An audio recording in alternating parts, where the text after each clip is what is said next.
नमस्कार, जय हिंद, राधे राधे साथियों। स्वागत है आपका अपने यूट्यूब चैनल आगाज क्लासेस पर। मैं रतन कृष्ण लवानिया फिर से आपके सामने हाजिर हूँ इतिहास की कड़ी में। और जैसा कि आप देख पा रहे होंगे कि संगम काल, आज से हम संगम काल प्रारंभ करने जा रहे हैं। और मैंने पहले भी आपको करवाया संगम काल, लेकिन वो पॉलिटिकल वाला जो जो जरूरी था वो मैंने महत्वपूर्ण करवाया। लेकिन मुझे लगा कि कल्चर वाला पोर्शन, क्योंकि मुगल काल आप देख पा रहे हो कि मुगल काल एनसीईआरटी में से जब से हटाया है, तो एक दो प्रश्न बस कल्चर, मुगलों के कल्चर से ही साथियों मेडिवल से आपको पूछ रहा है। बाकी नहीं तो वो मैं बाद में करवाऊंगा। तो मैंने सोचा दक्षिण भारत से बार बार प्रश्न, मैं देखा पैट में भी दो दो प्रश्न दे रखे हैं, दो दो तीन तीन प्रश्न अगर दक्षिण भारत से पूछ रहा है, तो आप अंदाजा लगाओ कि आर में तो स्वाभाविक बात है कि पूछेगा ही पूछेगा साथियों। तो इससे आगे हम जैसे ही बढ़े, तो आप देखोगे कि संगम काल में, आप देखोगे संगम काल की जैसी चर्चा होगी, तो शुरुआत में कल जो संगम के मेन होता है कि संगम काल का संगम काल का नाम संगम कैसे पड़ा, संगम। संगम का साथियों चर्चा होगी, तो संगम का अर्थ होता है समागम या इकट्ठा होना, या कह सकते हो कि एक धार्मिक गोष्ठी बोला जाए तो वो एक संगम है। तो इसे धार्मिक गोष्ठी बोल सकते हैं, धार्मिक धार्मिक गोष्ठी, गोष्ठी बोल लो, धार्मिक बोल लो, या आप कह सकते हो कल्चर, सांस्कृतिक गोष्ठी। सांस्कृतिक गोष्ठी ज्यादा बढ़िया साथियों। एक सांस्कृतिक गोष्ठी अगर बोला जाए आसान भाषा में, आसान शब्दों में मैं अगर आपको बताऊं, तो इसे बोल सकते हैं सांस्कृतिक गोष्ठी। सांस्कृतिक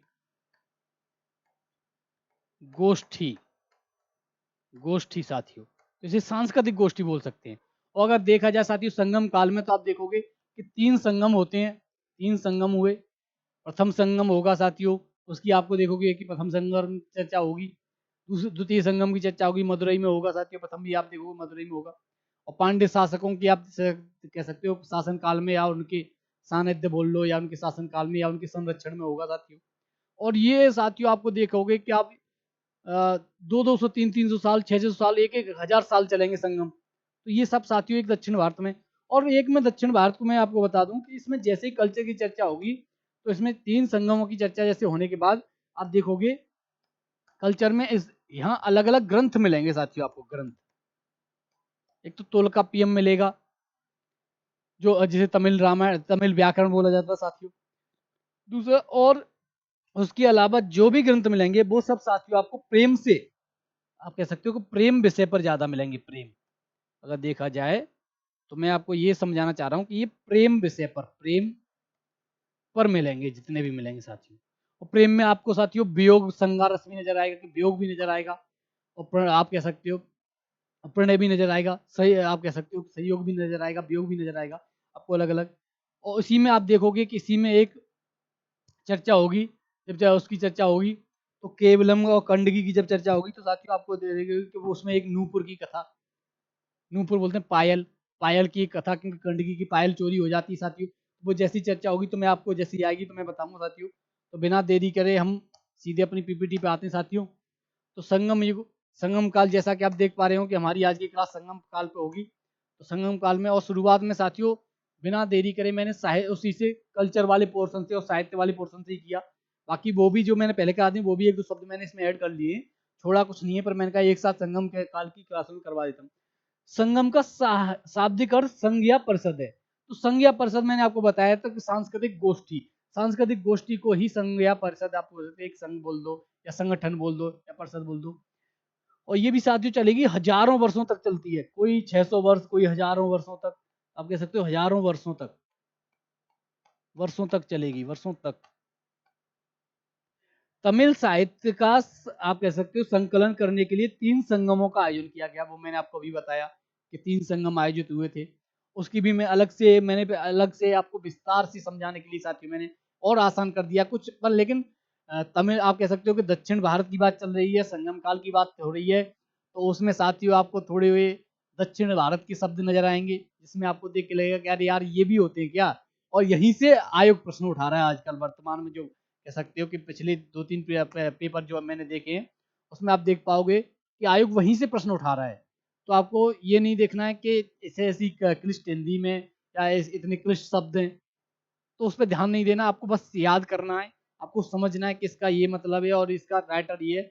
और वो साथियों आपको याद करने पड़ेंगे कि किस बुक का राइटर कौन सा है। सीधे सीधे जोड़े मिलाऊं पूछ लेता है, तो उस पर ध्यान रखना। तो बिना देरी करे हम आगे बढ़े साथियों। तो संगमों को संरक्षण पांड्य शासकों ने दिया। ये मैंने आपको बताया कि पांड्य शासकों के संरक्षण में हुआ था। संगम साहित्य में चेर, चोल, पांड्य तीनों वंश की जानकारी साथियों मिलती है। संगम काल में अगर बोला जाए, संगम काल से अगर रिलेटेड कोई वंश बोले जाए तो चोल, चेर, पांड्य। और वो भी चोल, चेर, पांड्य मैंने अलग से अगर मैं बताऊं तो यहाँ जैसे ये भारत का अगर नक्शा हम देखा जाए तो यहाँ आप देखोगे यहाँ और ये और यहाँ साथियों आपको ये ऐसे नजर आएगा। ये अगर मैं साफ करूँ, ये वाला भी उसी का चोला जैसी चर्चा हो तो जैसे ही मैं अगर आपको बताऊं, जैसे ही ये साथियों की चर्चा होगी तो ये एक ये हो जाएगा और एक ये हो जाएगा और ये वाला ये पांड्य हो जाएगा साथियों, पांड्य। और ये चोल हो जाएगा, चोला। ये चेर हो जाएगा साथियों। ये साथियों ध्यान रखना है। और ये आगे आप कह सकते हो संगम काल फर्स्ट और थर्ड शताब्दी का है। इससे आगे मैंने वैसे मैप बना रखा है, मैप इसमें आएगा साथियों। तो उसमें जैसी चर्चा होगी तो आप देखोगे कि स्थान प्रथम संगम की जैसी चर्चा हो साथियों को, प्रथम संगम मदुरई में हुआ। मैंने अभी आपको बताया कि मदुरई में हुआ। अध्यक्ष की चर्चा हो तो अगस्त ऋषि थे। और ये अगस्त ऋषि कौन से हैं? जिन्होंने आप कह सकते हो कि धर्म की आप कह सकते हो कि जो आप कह सकते हो वेद और उसकी जो प्रचार प्रसार जो दक्षिण में किया वही अगस्त ऋषि हैं साथियों। इस संगम की एक भी पुस्तक नहीं मिली है तो साथियों आपका आधा लोड तो कम हो गया, ये समझ लो। कि अगर इसमें से भी अगर पुस्तक मिल जाती है, आगे पुस्तकों के नाम देखो, आप कहोगे ये सर क्या ही है पुस्तक।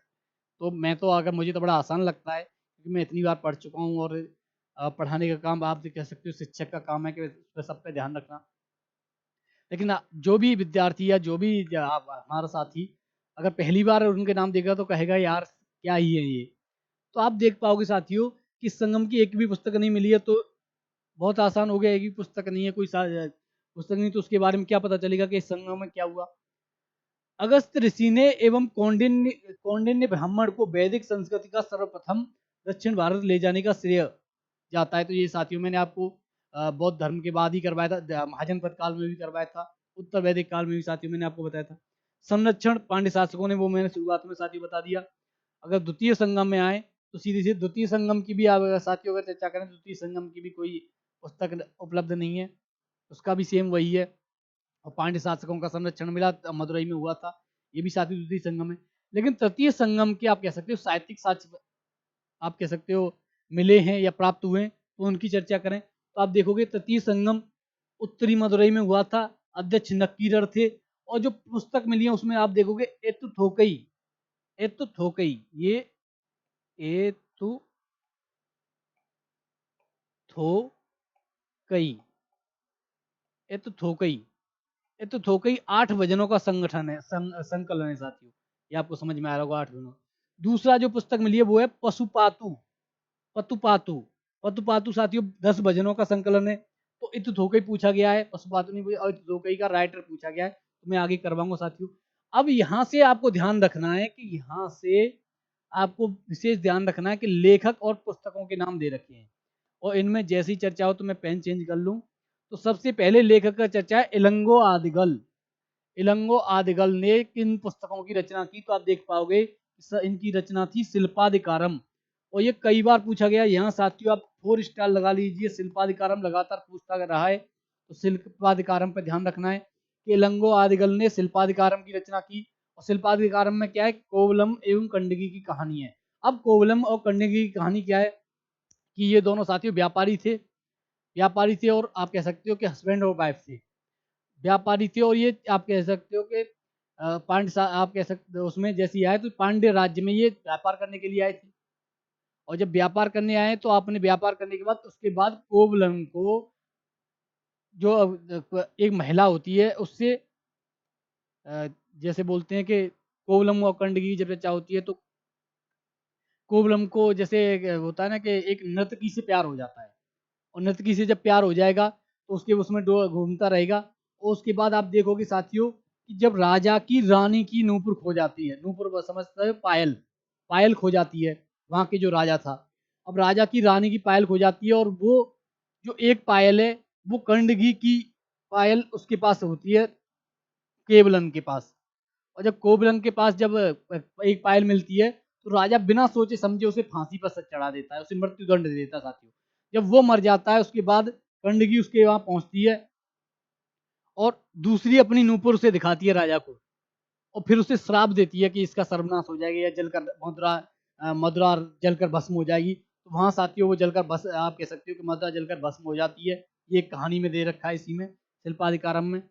और यहाँ से चलकर जो केवल आप कह सकते हो केवलम और कण्डगी ये चलकर चेर राज्य में पहुंचते हैं। और चेर राज्य में जब पहुंचेंगे साथियों तो आप देखोगे कि वहां पे पहुंचकर राजा वहां पे पहुंचकर चेर राज्य में पहुंचकर ये सती हो जाती है। और सती होने के बाद वहां का जो चेर राज्य का राजा है वहां से वो एक नई पूजा प्रारंभ करेगा जिसे बोलते हैं पत्नी पूजा। तो सीधे सीधे आप कह सकते हो कि पत्नी पूजा प्रारंभ करता है। कौन सा राजा करता है? वो चेर राज्य का राजा है। वो मैं आपको बताऊंगा साथियों इससे आगे। तो इस पुस्तक को नूपुर की कथा भी बोला जाता है। तो ये कोवलम और कण्डगी ये आपको ध्यान रखना है। और सबसे मेन ध्यान रखना है कि इलंगो आदिकल शिल्पाधिकारम के लेखक कौन है? इलंगो आदिकल साथियों। दूसरी अगर बुक पे जाएं दूसरी पुस्तक पे साथियों तो दूसरी पुस्तक आती है मणिमेखलई। अब मणिमेखलई में साथियों आप देखोगे कि जो कोवलम था ना कोवलन कोवलन और उसकी जो प्रेमिका थी माधवी जो मैंने बताया था कि नर्तकी थी माधवी उसकी बेटी होती है मणि। दोनों के द्वारा जो कह सकते हो कि दोनों के संयोग से या दोनों के प्रणय से जो पुत्री प्राप्त होती है वो होती है मणि।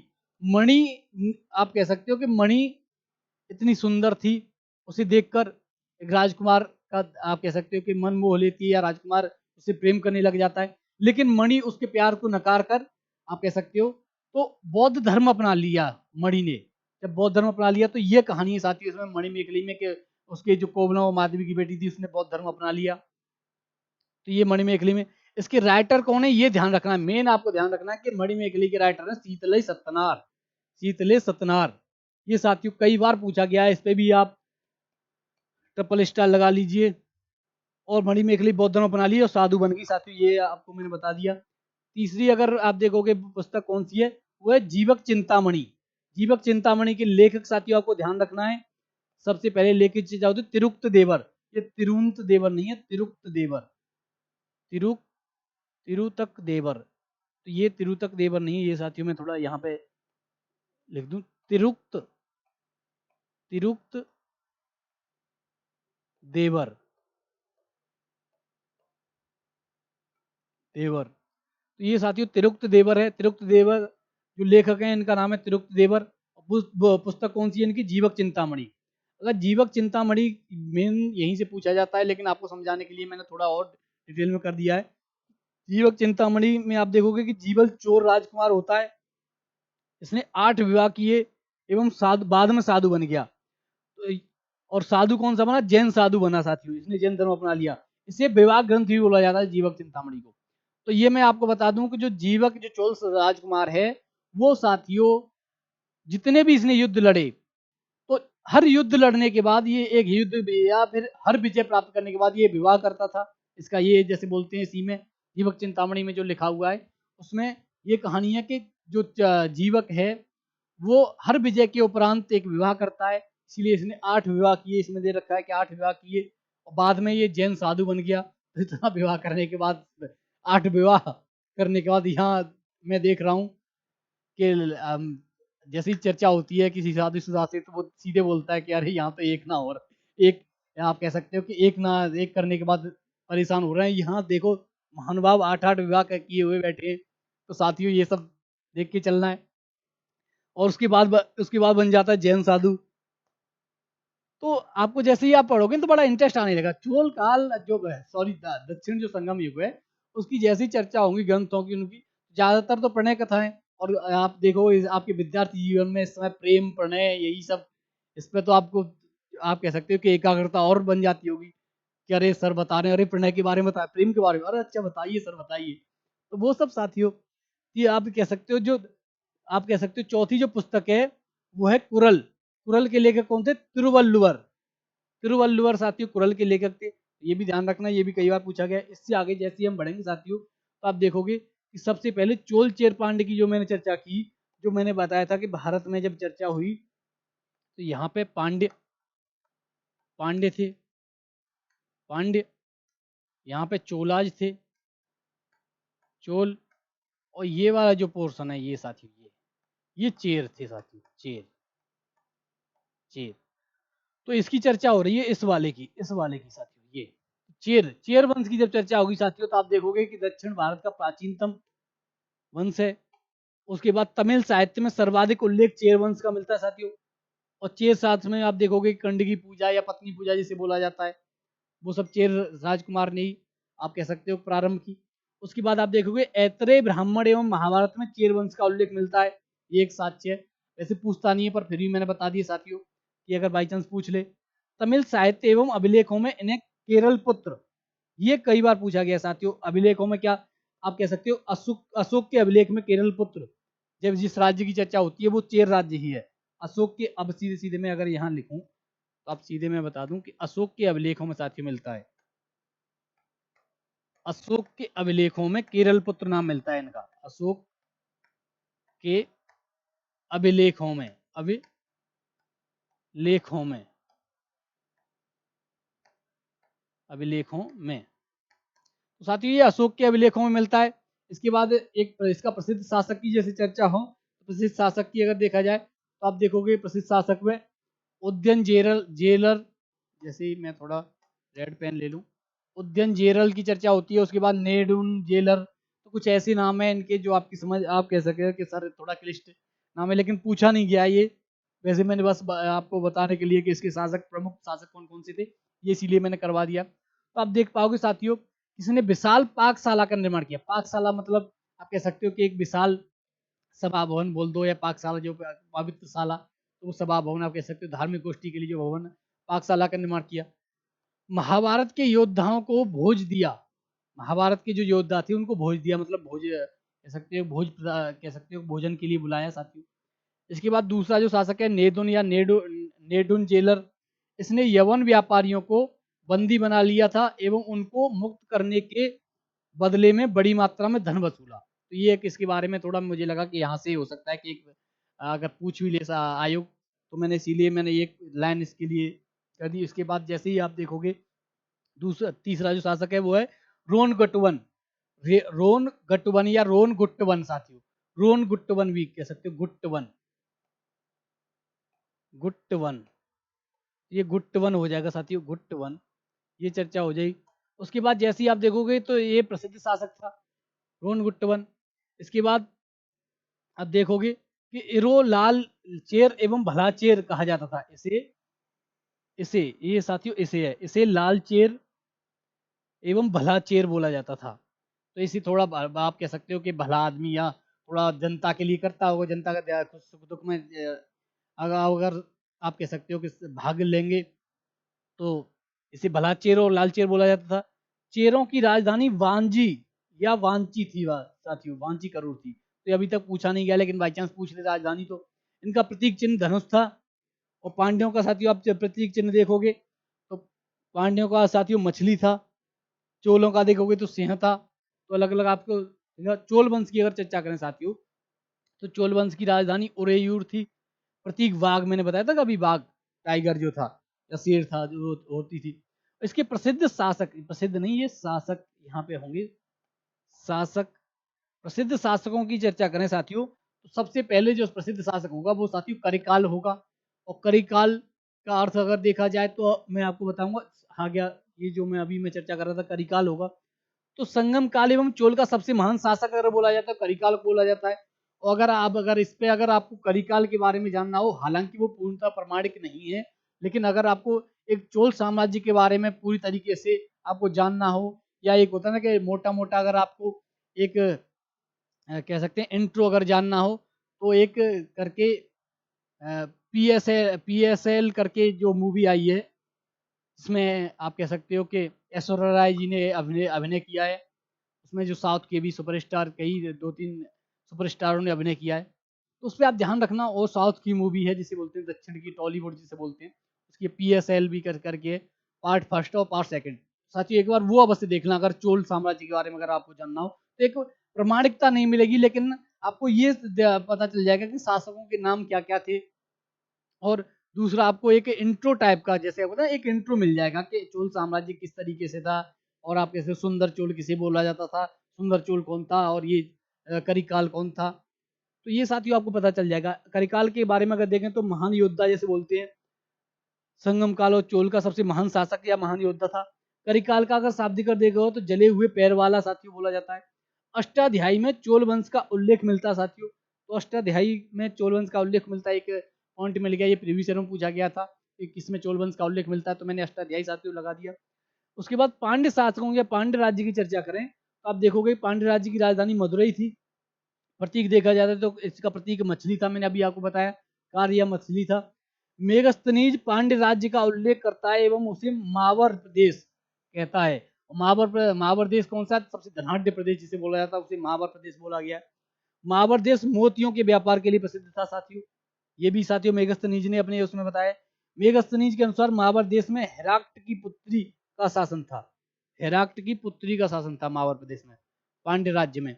साथियों आपको ये देख के चलना होगा, ये मेगस्थनीज का विवरण, मेगस्थनीज में मैंने बताया था उस समय जब मेगस्थनीज के विवरण की चर्चा हुई थी, तो मैंने उसमें बताया था उसमें कुछ भ्रमित करने वाले भी कुछ वो थे। तो एक सेकंड साथियों में थोड़ा जल ग्रहण कर लेते हैं हम भी। आप भी कोई साथी अगर हो तो जल ग्रहण कर लीजिए।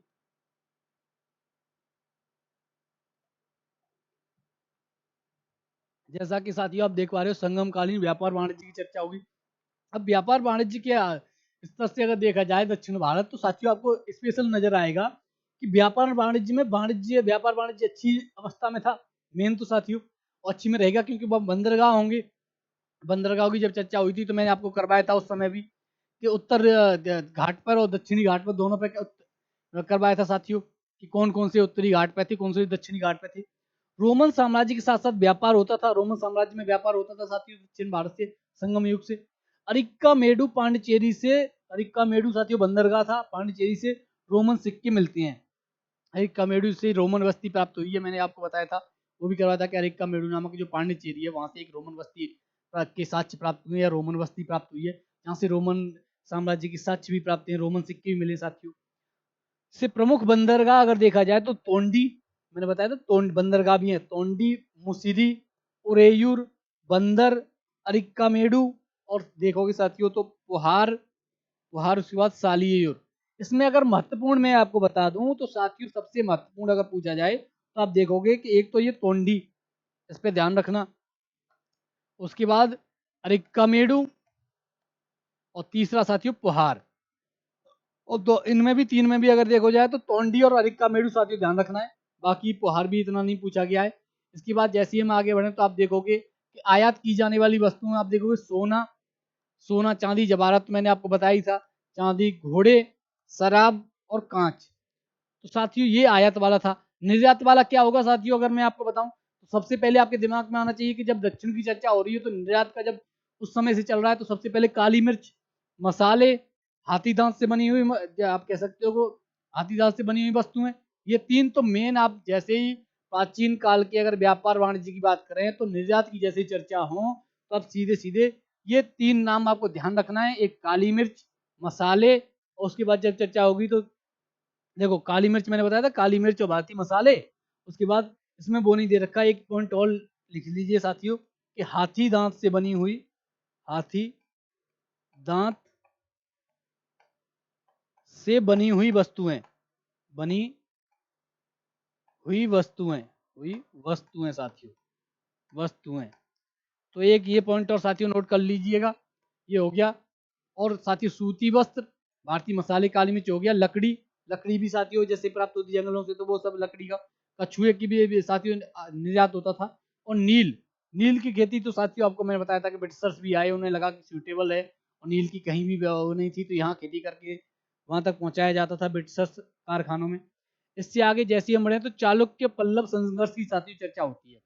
चालुक्य और पल्लव संघर्ष की जैसी चर्चा होगी तो मेन, इसीलिए मैंने एक सिनॉप्सिस साथियों आपको बनवाया। जब चालुक्य की चर्चा होगी तो चालुक्य में आप देखोगे कि तीन चालुक्यों की चर्चा होगी, एक वातापी के चालुक्य, एक कल्याणी के चालुक्य, एक वेंगी के चालुक्य। और जैसे ही साथियों अगर वातापी, कल्याणी और वेंगी के चालुक्य की जब चर्चा होगी तो उसमें अलग अलग आपको देखने को मिलेगा साथियों। जैसी चर्चा होगी तो आपको देखने को मिलेगा कि जो वातापी के चालुक्य थे उसका जो संस्थापक था वो था जयसिंह। जयसिंह साथियों आपको जयसिंह संस्थापक था। कल्याणी के चालुक्यों का तैलब द्वितीय, तैलब द्वितीय था। और वेंगी के चालुक्यों का साथियों विष्णुवर्धन था। तो ये मैंने एक इंट्रो ऐसा फिगर बना के मैंने कहा आपको अगर बता दूं, यहाँ से जैसे पूछा जाए तो इसके आगे जैसे ही हम बढ़ेंगे साथियों, तो सबसे पहले हम शुरुआत करते हैं वातापी या बादामी भी बोला जाता है कभी कभी साथियों। तो बादामी के चालुक्य की संस्थापक अभी मैंने आपको करवाया कि जयसिंह था। दूसरा शासक अगर बोला जाए तो रणराग था। यह गदा युद्ध में निपुण था। तो यहाँ से साथियों सिर्फ संस्थापक पूछा गया है, बाकी और नहीं पूछा गया। लेकिन मैंने एक दूसरा शासक जिसे बोलते हैं कि इसके बाद जो दूसरा शासक अगर पूछा जाए तो वो रणराग था। इसके बाद जैसे ही हम आगे बढ़े साथियों, तो आप देखोगे उसके बाद जैसी चर्चा होगी वातापी की शायद तो पुलकेशिन प्रथम था। पुलकेशिन प्रथम, उसके बाद कीर्तिवर्मन प्रथम। और जब वातापी या रातापी या वातापी का निर्माता जैसे बोला जाता, तो वातापी का निर्माता मंगलेश बोला जाता साथियों। मंगलेश नामक एक शासक था, वो वातापी का निर्माता था। इसके भतीजे पुलकेशिन द्वितीय ने इसकी हत्या कर दी और राजगद्दी हत्या ली साथियों। तो पुलकेशिन द्वितीय की भी साथियों हमने उस समय चर्चा की थी आपको समझाने के लिए। अब यहाँ से अगर मैं थोड़ा विस्तार से लेके आया कि पुलकेशिन द्वितीय में उस समय सिर्फ 2 लाइनें आपको बताई थी। तो मैंने बताया था कल्चर वाले पोर्शन में उसके बारे में पोर्शन में मैं विस्तार से करवाऊंगा। लेकिन मुझे लगा कि ये संगम काल से अगर पूछ सकता है तो मैंने कहा इस समय ही क्लास ले लेते हैं। पुलकेशिन द्वितीय में आप देखोगे इसने पल्लव वंश के शासक महेंद्र वर्मन को पराजित किया। ये सबसे पहले मैंने वहां भी करवाया था साथियों आपको। इसने महेंद्र वर्मन को पराजित किया एवं उसके साम्राज्य के उत्तरी भाग पर अधिकार कर लिया एवं अपने छोटे भाई विष्णुवर्धन को वहां का शासक बनाया, जिन्हें वेंगी के चालुक्य कहा जाता था साथियों। और जो अभी वेंगी के चालुक्य मैंने बताया था संस्थापक कौन था, विष्णुवर्धन था। तो ये पुलकेशिन द्वितीय ने पल्लव वंश के जो शासक महेंद्र वर्मन को पराजित कर उसके राज्य के उत्तरी भाग पर अधिकार कर लिया और उसे अपने छोटे भाई विष्णुवर्धन को शासक वहां का नियुक्त किया। तभी से वो वेंगी के चालुक्य कहलाए साथियों। इसके बाद आप देखोगे कि इसने हर्षवर्धन को पराजित किया एवं परमेश्वर की उपाधि धारण की।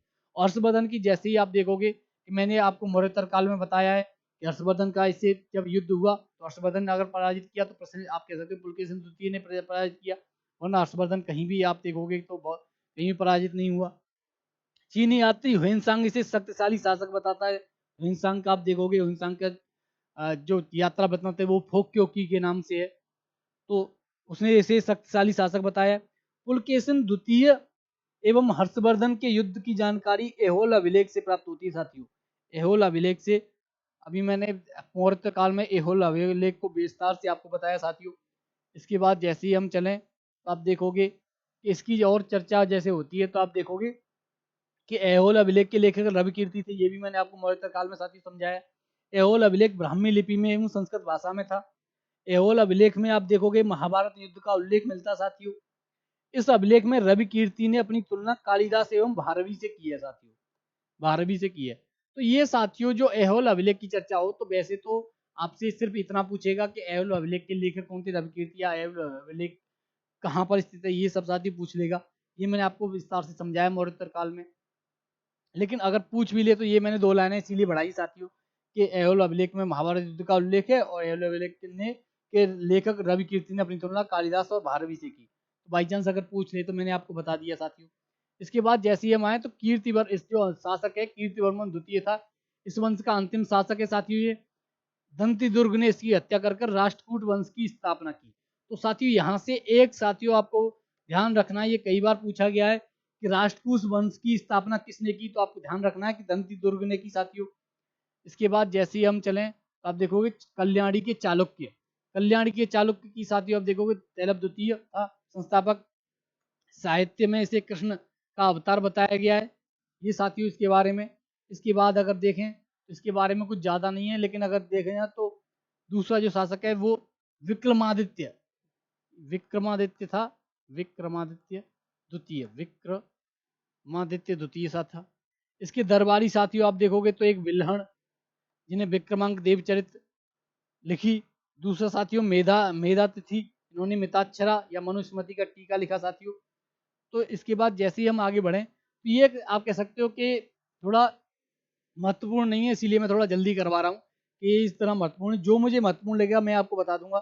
सोमेश्वर तृतीय साथियों इसके आगे जो शासक है ये एक विद्वान शासक था। इसकी पुस्तक साथियों मानसोल्लास करके है। इसका अगर कंटेंट की चर्चा करें या जिसके आप कह सकते हो कि किससे पर लिखा गया है तो ये शिल्प शास्त्र पर लिखा हुआ है साथियों। इसमें भोजन बनाने की विधियां भी उल्लेखित हैं साथियों। तो ये महत्वपूर्ण नहीं है, ये पूछा भी नहीं गया, मानसोल्लास भी नहीं पूछा गया, शिल्प कह सकते हो शिल्प शास्त्र में पूछा गया। लेकिन जैसे शासकों की चर्चा हुई तो मैंने कहा थोड़ा इंट्रो के लिए आपको समझाने के लिए 2-3 लाइनें बढ़वा देता हूँ। उसके बाद आ जाता है साथियों चालुक्यकालीन कला। अब जब चालुक्यकालीन कला की जैसे ही चर्चा होगी तो आप देख पा रहे होंगे साथियों चालुक्यकालीन कला की, तो मैंने आपको जैसे समझाने के लिए मैंने वातापी या बादामी कि चालुक्यों के द्वारा जो या बातापी बादामी में जो चालुक्य कला की जो आपको मिलती हैं वहां से शिवालय और गुफा की चित्रकला आप कह सकते हैं, चित्रकला बोल सकते हैं, गुफा की कला में प्राप्त होती है। ऐहोल अभिलेख की जब चर्चा हो तो आप देखोगे ऐहोल से वहां से एक तो ऐहोल अभिलेख प्राप्त होता है और उसके बाद आप देखो 70 मंदिर प्राप्त होते हैं। दूसरा आप देखो मेघुती जैन, लाटुंखा और माँ दुर्गा, ये 3 साथियों आपको मंदिरों की जैसे चर्चा होगी तो मेघुती का जैन मंदिर प्राप्त होता है, लाटुखा का मंदिर प्राप्त होता है, उसके बाद माँ दुर्गा का साथियों मंदिर प्राप्त होता है। उसके बाद अब पड़क्कल या पड़क्कल का जो स्थान है वहां से अगर आप देखोगे तो नागर 4 पापनाथ साथियों, नागर के 4 मंदिर प्राप्त होते हैं नागर शैली के, उसमें आप देखो पापनाथ का मंदिर होता है और द्रविड़ शैली के साथियों 6 प्राप्त होते हैं। उसमें एक विरूपाक्ष मंदिर है, दूसरा संगमेश्वर का मंदिर है साथियों। और मैं करवाऊंगा साथियों आपको, करवाऊँ क्या, ये तो करवा ही दी नागर शैली, बेसर शैली और ये मौर्योत्तर काल में आपको विस्तार से समझाया कि नागर शैली उत्तर भारत की, दक्षिण की आप कह सकते हो द्रविड़ शैली, दोनों का अगर मिक्स करके अगर जो मध्य भारत की अगर चर्चा हो तो वो साथियों बेसर शैली है। उसके बाद आप देखो मेघती जैन मंदिर का निर्माण रवि कीर्ति ने करवाया था। और रवि कीर्ति कौन, यही जो ऐहोल ऐहोल अभिलेख की रचना जिसने की साथियों। उसके बाद आप देखो पड़क्कल के मंदिरों का निर्माण विक्रमादित्य द्वितीय की पत्नी महादेवी ने करवाया साथियों, करवाया था। कुछ चीनी यात्री आप कह सकते हो कि चीनी यात्री ह्वेनसांग के अनुसार चालुक्य शासक शिक्षा के व्यसनी थे, ये भी साथियों आपको देखने को मिलेगा। उसके बाद दुर्विनीत शब्दावतार की रचना की, पंडित उदयदेव ने जैनेन्द्र व्याकरण की रचना की और सोमदेव सूरी ने साथियों नीति वाक्यामृत की रचना की। तो यहाँ से साथियों पूछा नहीं गया लेकिन मैंने आपको समझाने के लिए यहाँ से अगर पूछेगा तो सोमदेव सूरी पूछ सकता है भाई, पर मैंने कहा अगर पुस्तकों की चर्चा है तो ऐड कर देते हैं बाई चांस अगर पूछ ले, क्यों पुस्तक हाल फिलहाल में पुस्तकें साथियों ज़्यादा पूछ रहा है। उसके बाद कल्याणी के चालुक्य शासकों की रचनाएं आप देखोगे तो उसकी अलग अलग तरीके से जो रचनाएं प्राप्त होती हैं तो आप देखोगे पहला जैसे पल्लव की जब चर्चा हो, पल्लव शब्द की, पल्लव वंश की चर्चा, पल्लव शब्द की उत्पत्ति मैंने बताया था कि 5 से हुई है। पल्लव शासक भारद्वाज गोत्रीय ब्राह्मण थे, ये भी साथियों आपको फैक्ट याद रखना है कि पल्लव शासकों की जैसी चर्चा हो तो भारद्वाज गोत्रीय ब्राह्मण थी। अभिलेखों में इन्हें क्षत्रिय बताया गया है। सबसे जो शासक आप कह सकते हो कि इसका संस्थापक पल्लव काल का सेवर्मा या सेवर्मन था, पल्लव वंश का। इसके आगे जैसे ही हम चलें साथियों तो पल्लवों की चर्चा करें तो दूसरा आप कह सकते हो कि सब कह सकते हो विष्णुगुप्त जो इसकी शासकों की चर्चा है, तो हरिसेन की प्रयाग प्रशस्ति के अनुसार समुद्रगुप्त ने विष्णुगुप्त को पराजित किया, तो पल्लव शासक विष्णुगुप्त को पराजित किया। इसके बाद इसके बारे में यही है। उसके बाद सिंह विष्णु आ जाएगा। सिंह विष्णु के बारे में हम आप कहें तो किरातार्जुनीयम का लेखक भारवी, ये साथियों कई बार पूछा गया है किरातार्जुनीयम का लेखक कौन है, भारवी है और इसके दरबार में था सिंह विष्णु के में, तो ये कभी नहीं पूछा गया लेकिन किरातार्जुनीय का लेखक पूछ लेगा कि भारवी था। तीसरा शासक साथियों महेंद्र वर्मन आ जाएगा। उसकी उपाधि की अगर चर्चा करें तो मत विलास इसकी उपाधि है। थोड़ा मैं समझ रहा हूँ साथियों कि ये दक्षिण भारत चोल वंश और ये आपको थोड़ा बोरिंग लग रहा होगा। शुरुआत में जब मैं पढ़ता था तो मुझे भी साथियों थोड़ा बोरिंग लगता था, लेकिन आपको क्या करें, अब यहाँ से प्रश्न उठा रहा है तो आपको करवाना तो है ही है, तो इसीलिए साथियों बोरिंग लगे तो थोड़ा रटने की कोशिश करना, लेकिन ये पढ़ना है। यहाँ से जब से अब मैंने बताया था कि मुगल काल से जैसे एनसीईआरटी से हटाने का प्रस्ताव हुआ है, एनसीईआरटी से हटाया गया है, तो आप देखोगे कि वहाँ के कल्चर को थोड़ा बहुत पूछ रहा है। उसके बाद दक्षिण भारत पर उसने फोकस किया है, तो दक्षिण भारत संगम युग पूछेगा ही पूछेगा, इस पर ध्यान रख के आपको पढ़ना है साथियों। महेंद्र वर्मन की उपाधि मत्स्य विलास था, यह विद्वान शासक था, एक यही चर्चा होती है उसके अगर कह सकते हो कि पुस्तकों की चर्चा करें तो इसने मत विलास प्रहसन ये कई बार पूछा गया, 4-5 बार पूछा गया साथियों, तो इस पे आपको 4 स्टार लगाने हैं सीधे सीधे, ये समझ लो कि पेपर आउट जैसा हो रहा है। उसमें अगर चर्चा करें तो उसमें बौद्ध भिक्षुओं एवं कापालिकों पर व्यंग किया गया साथियों मत विलास प्रहसन में। दूसरी आप देखोगे, दूसरी अगर चर्चा करें कि दूसरी रचना की तो आप देखोगे कि भगवत भगवत क्या है, भगवत युद्धियम प्रहसन, तो ये कई मतलब अभी तक नहीं पूछा गया है, लेकिन अगर मिलती है एक रचना तो साथियों मैंने आपको करवा दिया। उसके बाद जैसे ही हम पढ़ें तो इसके समय में स्थापत्य कला के प्रथम चरण महेंद्र वर्मन शैली का आरंभ हुआ साथियों।